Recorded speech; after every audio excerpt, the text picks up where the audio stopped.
Hello, my name is Megs Reynolds, and I'm the Executive Director of the Do More Agriculture Foundation. Thank you for joining us for another episode of Talk It Out. This month, we are focusing on grief. Joining me today is Chris Schultz. Chris, thank you so much for coming on, having this conversation. Everything you're doing with Do More Agriculture, we really appreciate you and your commitment to mental health in the industry. I will pass it over so that you can further introduce yourself and tell us a little bit about yourself and where you're at. Okay. Good morning, Megs, and everybody else. First of all, I want to say thank you to the Do More Ag Foundation for accepting my ambassador role. I applied because mental health became something so deep to me after the loss of my wife in 2018. And I saw this opportunity to reach out and help others. And anyways, I'm 61 years old. I've farmed since 1982. So I've been at it for over 40 years on my own. I'm a fourth generation farmer. I still own our original homestead that we had in 1907 in the Radisson Hafford area of Saskatchewan, which is about an hour northwest of Saskatoon. I have two sons that farm with me. One's 33 and the other one's 37. From that, I have two granddaughters, and I was married for 36 and a half years. And very involved in my community. My wife was very involved in our community. Our community is about 600 people, so not a big community by any stretch, but very tight knit. And of course, being a big part of our community, I was involved in different organizations in our community over the years, right from our communiplex to our local school board to our co-op board to our church committee to different things like that. So yeah, I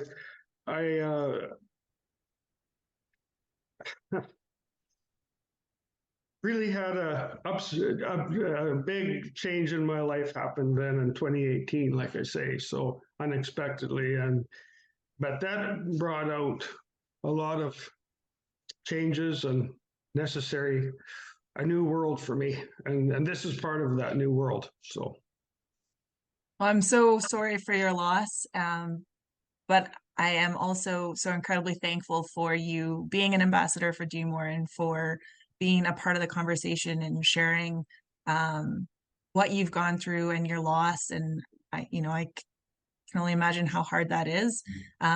With our topic of grief, you've already touched on it, grief of losing your wife. So I guess up to, how comfortable you are to share, but just kind of maybe the process of what that was like and how you moved through it and kind of how you found maybe the mental health side as you were going through that. Yeah, well, grief is I didn't basically I didn't know what grief even really was until it's affected me personally in my own life. Before, I thought grief was something that only happened at, say, when you went to your grandma's funeral or something. But that is not that is a very slight, easy form of grief compared to the deep world of suicidal loss and the things that are all attached to that. So grief is a very deep, multi-layered uh, uh, frame of mind that you all have to work through and step by step. And that for everybody, it happens at a different speed, different time.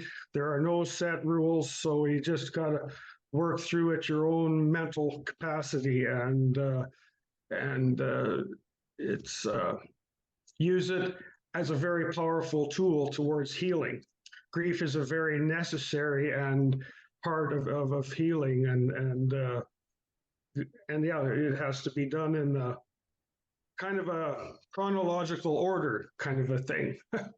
Yes, we all talk about the different stages of grief, right? And there does seem to be very much an order that people feel as they move through those. And you've touched on such an important part of the need to work through those. I think sometimes it's easier, or it feels easier at the time just to shove everything down and not work through some of those that, painful stages and emotions. And so could you tell kind of initially, I think anger is the first step, but that you needed to work through those emotions and keep progressing through that, or did you kind of have to find your way a little bit and get to a place where you sat down and said, okay, I need to, I need to feel what I'm feeling and work through, what I'm feeling right now? Yeah, I know, like when I first went through it, of course, I was in such shock Mhm. for I lived in basically in shock for over 8 months, and I lost so much time because it was, there were days when just I couldn't hardly function, like hardly getting out of bed. Some days was a big challenge to get dressed and brush my teeth, and so fortunately I had my boys to rely on, like, that got some things done for me while I was just, wasn't able to do much at all. And that part alone too was another mental stress thing that got added on to me, because gee, I should be out doing something, with the farm, or getting, helping the boys that day or what, but just couldn't do it. So that was another layer of the shock part that added more frustration to already a deep problem. So yeah, shock, was the biggest one. Of course, the denial, the anger, the sadness, the and finally, like at the end of it all, I guess acceptance is the one that you have to. And I still struggle with that one the most. It's almost 5 years, but I still have trouble accepting the fact of what my wife chose to do, because it was not in her nature at all. Like, she'd give a mosquito a second chance. She'd only shoo him away the first time, and then if he came back, then watch out, because he was going to get it the second time around. But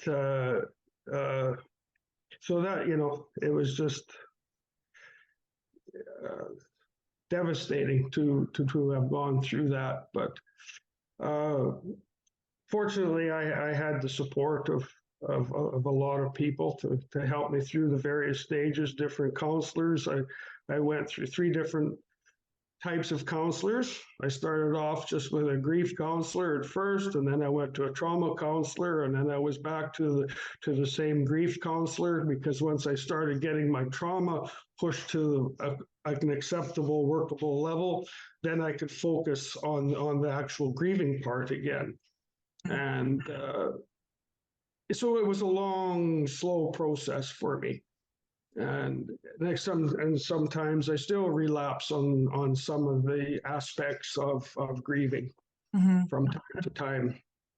So the acceptance thing, like I say, for me right now is the hardest, toughest one of all, because I still can't put my head around, somebody please wake me up from this bad dream even yet, like that's just how I feel some days, like it's still there. That, it hits pretty close to home sometimes. So, but anyway, it's a step by step thing, and it's like I say, there's no right way, there's no wrong way to do it, and everybody has to do it at their own comfort level. So, Mhm. And I don't know if, I've heard grief described as something that, um, when we talk about having different stages of it, it's almost like this is something you're supposed to get over and work past and then just kind of move on with life. And I don't think that, I mean, maybe for some people that applies, but I think it's mhm. more learning to live with it and understanding what you're feeling and what you need when you're having those feelings, because that that may never go away, right? Grief is love, and love that you've lost, or that person that you've lost. And so I think it's important to highlight that there are different things that can come up at different times, and being able to be aware of what you're feeling and what you need for that. It sounds like you've done an incredible job with understanding what professional support you needed and just moving through that, like you mentioned, the different counselors and seeing different ones depending on what you needed at that time, and just how important that was. And I would encourage anyone to do the same. And sometimes it's, you don't need that professional support every year, but maybe there's a month, 1 year where you do, just because of where you're at and what you're going through.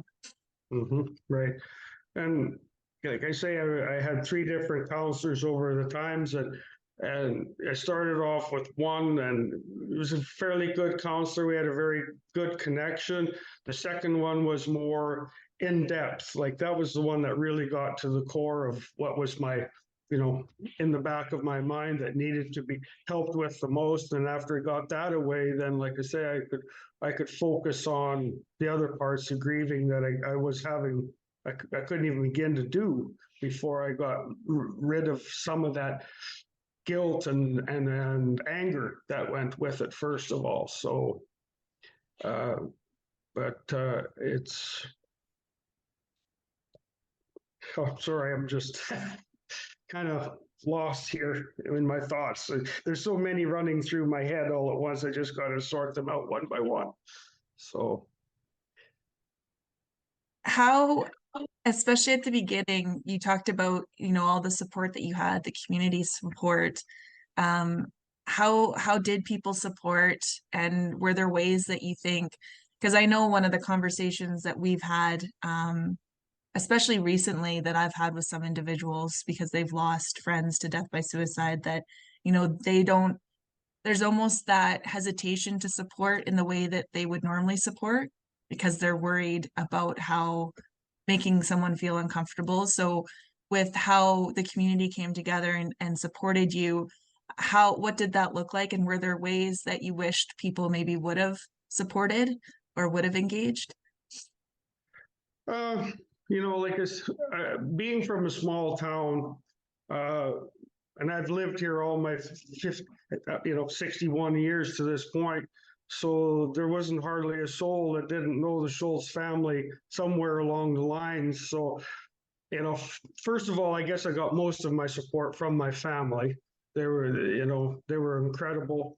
Then I had a few very stone hard friends in my life that were there for me 24/7, as well as then the bigger picture again is the community, like being out of a small town of all 600 people. And my wife had a very public job. She was the manager of our local ag retail for Nutrien at the time. So she had a customer base of like 700-800 clients and more. So just through all that, like I couldn't walk down the street and somebody would say, "Chris, how are you doing today?" Like, let's go have a coffee today and we'll, just, chat and be friends and connect that way. And that was so huge, and like somebody in a larger community probably doesn't have that kind of support from, because somebody across the street, you might see them cutting their grass and they might be a friend and they might be somebody you hardly ever see. So but here it's a wonderful little world sometimes. So that was a huge factor to me in the support that I got from our local community that way too. So, but yeah, first was family, of course, uh, and like, and the friends were huge. So, yeah, and then once I got past all the initial grief part and dealt with it, then in another part of that gave me a lot of satisfaction in working with as I became involved with Suicide Grief Saskatoon, as maybe a group that you are aware of, and I became involved with that group in 2019. For my own needs at first, but then I stuck with it, and now I'm on the executive side of that group and still very involved there. So that gave me also another outlet for support and another, and just the fact that once I got past my own deepest needs, then I could reach out and say, you know what, there's something here that I can do for somebody else. So that gave me a lot of relief. Really, it did. It was a very powerful tool for me. That's very incredible. And you're continuing to do that with us to share. Yes. Mm-hmm. Yeah. Yeah, it's I I didn't understand even all, because like mental health, yeah, was something that I knew about, but not really. So in 2019 and 2020, I started taking some short courses through the Canadian Mental Health Association to help me understand, what was all happening here. Like I just, oh, gee, I didn't know that there was all this stuff to, so many aspects to it, right? So, but that was also a big healing factor for me once I started to, get the informational side to what was actually going on in mental health world. Like, and it helped me accept some of the choices that had been made by my wife. So, because before it was always the big why, and that why is very elusive to a lot of situations, and it still is to me, but it does help explain a lot of things. So Mhm. yeah. What would your message be, or your words of advice or encouragement to anyone else that is going through grief from loss, to any degree? Well, for myself and my own experience, I have a little thing, and it's called vitamin C times three. And and the first one of that, the vitamin C, is number one would be communicate. uh, Keep the communication door open to anybody, anything. Talk to your goldfish, talk to your dog, talk to your cat, because they can be even a huge source of venting, to help let off some inner steam that needs to get out, right? So, and believe me, cats and dogs are pretty darn good listeners. So, yeah. So number one would be communicate. Number two would be stay. Another second one would be connect with people, connect with family. Don't forget, because you're not in this alone. Like you may think that you're the son of the universe right now, but the other members of your family were in this same bubble. So that being said, communicate with them, because they're having mixed emotions, and the good days and the bad days or whatever too. So just staying connected is very powerful. So that would be the second C. And the third C would be construct a new world, construct a safe zone, construct positive ways to make your own mind come forward with things that rebuild and replace. And so, yeah, those are my three C's that I use all the time. Vitamin C's, as I call them, times three. So that's what I stuck with, and seems to be working so far. So That's incredible. I've never heard that, and I absolutely love that. And I would love to use that when I am talking about just mental health in general. Like those are such good um, kind of core pillars to work into your day to day, that make sure you're communicating, and it could be with anyone. Like I love that, your goldfish, your cat, your dog, and yeah, the connection, and then the constructing piece, and how I think too, part of that, which those tools are, but that building those coping mechanisms, right, so that you have them when you need them. And but yeah, and that connection, because that's our first instinct, is to pull away, right? Just to isolate. Then you don't have to feel like you have to pretend you're okay in front of people, and you don't have to talk about what you're feeling. And that's, yeah, I can't say enough good things about your vitamin C's. well, thank you. But I was just, I don't know where I came up with that a long time ago. But anyways, it was just laying around thinking about stuff one night. Well, what are the three things that actually it was part of an exercise that I had to do with one of my counselors, but I didn't even think of it at the time until later. And then I phoned him back and says, you know what, I got the answer for myself, because he put that forward to me at one other point, and he thought that was something. Oh, yeah, that's pretty neat, So anyway, Yeah, but yeah, that's so cool. Um, what would you so that's your advice for individuals, and I think anyone should take that advice and incorporate it into their own life, no matter where they're at. But what advice would you give to people that are playing more of that support role? So family members, community members, friends. Well, I guess I would have to say that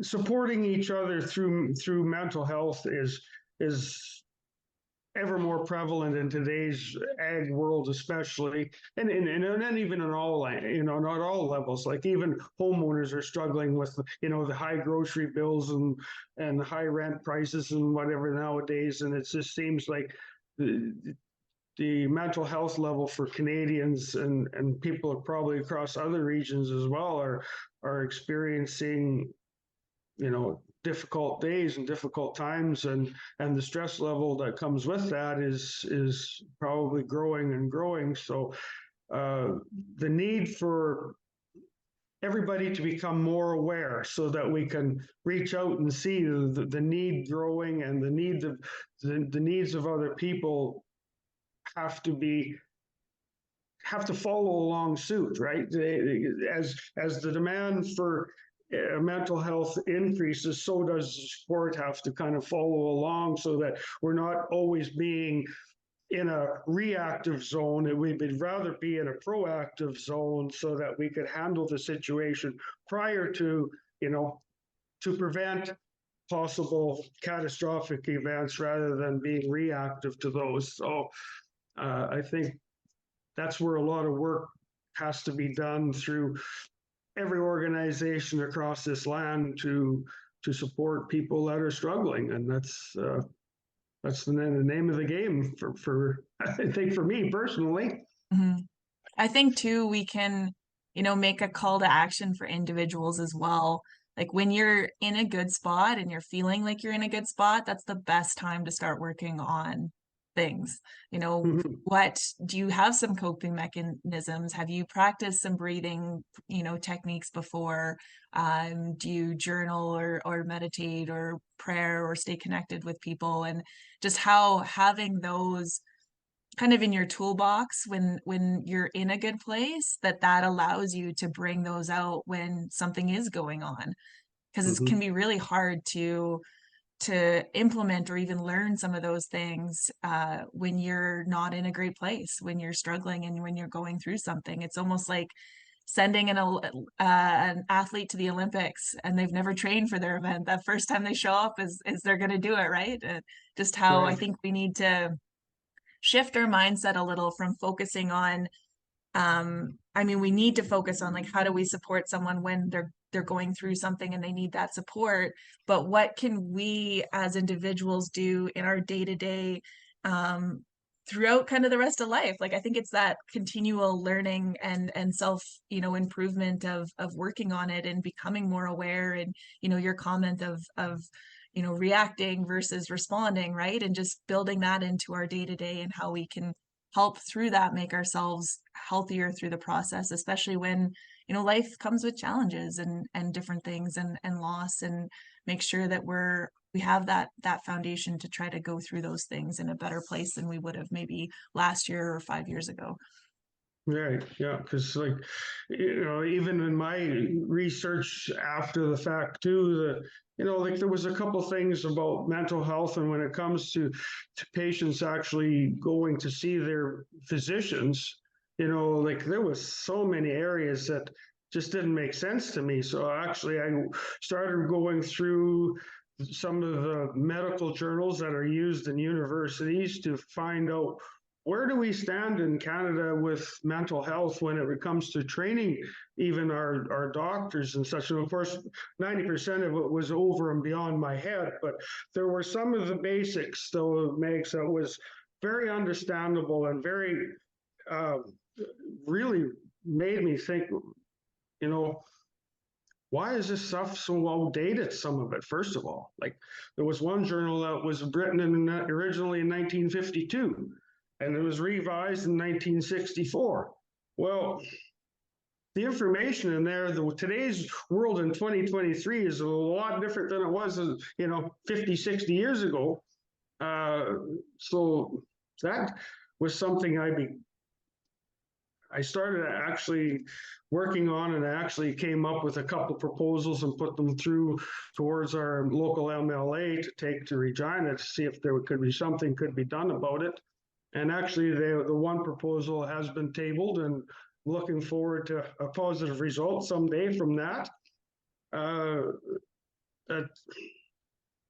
Yeah, and it's just the proactive side is what we got to really focus on here. And like when one of the things that when it comes to mental health and the patient goes to the doctor, and of course it's Patient-Doctor Confidentiality Act that really prevents somebody else to go into the appointments unless they absolutely so choose, but patient-doctor confidentiality should only go so far. And that when it comes to mental health, somebody else should be able to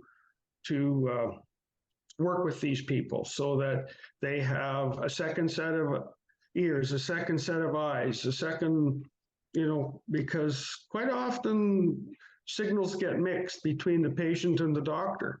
And that, I know from my own experience, that's exactly what had happened. And that's why I called for change. So Well, anyway. Chris, thank you so much for taking the time to share with us, for being involved with us as an ambassador, and for everything you're doing outside of anything we're doing. It honestly is, everyone, how we create change, right, is everyone engaging to some aspect, whether that's just having a conversation with someone or, taking it above and beyond like yourself is doing. So thank you so much. For anyone looking to learn more information on mental health in agriculture, you can head over to our website, which is domore.ag. If you're looking to connect to a free peer-to-peer support platform that is fully anonymous and national, available to anyone 16 years and older, monitored 24/7 by mental health clinicians, you can find Ag Talk on our website as well at domore.ag/agtalk. Thanks everyone for watching Talk It Out, and take care.